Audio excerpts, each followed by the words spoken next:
రాముడు ఒక కప్పకి సేవలు చేశాడు అని మీకు తెలుసా? శ్రీరాముడు వనవాసంలో ఉన్నప్పుడు పంపా సరోవరం నది వైపు వెళుతూ ఉండగా ఎక్కువగా దాహం వేసింది. రాముడి చేతిలో ఉన్న బాణాన్ని పక్కన పెట్టి చేతులతో నీళ్లు తాగుతూ ఉండగా అలా దాహం తీరిన తర్వాత బాణాన్ని తీసుకుంటాడు. రాముడు చూసుకోకుండా నీళ్లు తాగే సమయంలో తన బాణాన్ని ఒక కప్ప మీద పెట్టి ఉంటాడు. పాపం ఆ కప్పకి ఎంత నొప్పి వేస్తున్నా కూడా శ్రీరాముడు నీళ్లు తాగుతున్నంత సేపు ఎలాంటి శబ్దం చేయకుండా నిశ్శబ్దంగా బాధని భరిస్తుంది.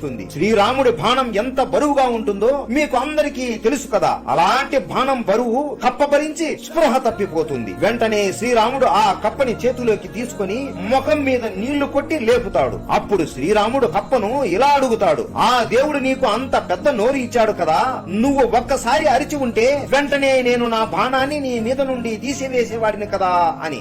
ఎందుకు నువ్వు ఇంత నొప్పి భరించావు అని అంటాడు. అప్పుడు ఆ కప్ప, నాకు జీవితంలో ఎప్పుడు ఏ కష్టం వచ్చినా శ్రీరామ శ్రీరామ అని మీ నామమే తెప్పిస్తాను. అలాంటిది ఈ రోజు కష్టం నీ వలనే వచ్చింది. ఇక నేను ఎవరికి చెప్పుకోవాలి రామా? అందుకే ఇది మీ ఆజ్ఞ ఏమో అనుకుని ఎదురు చెప్పకుండా నొప్పిని ఆనందంగా భరించాను అని చెప్తుంది. స్వచ్ఛమైన ఆ కప్ప భక్తిని చూసి శ్రీరాముడు ఎంతో సంతోషించి ఆ కప్పకి నొప్పి తగ్గించి ఆ గాయం పోయేంత వరకు సేవలు చేసి నయం చేస్తాడు. అందుకే మనిషి ఆ దేవుడి పట్ల ఎంత భక్తితో ఉండాలో అని తెలియజేస్తూ రామకృష్ణ పరమహంస ఈ సంగతిని స్వామి వివేకానందుడితో చెబుతాడు. అందరూ చెప్పండి, జై శ్రీరామ్.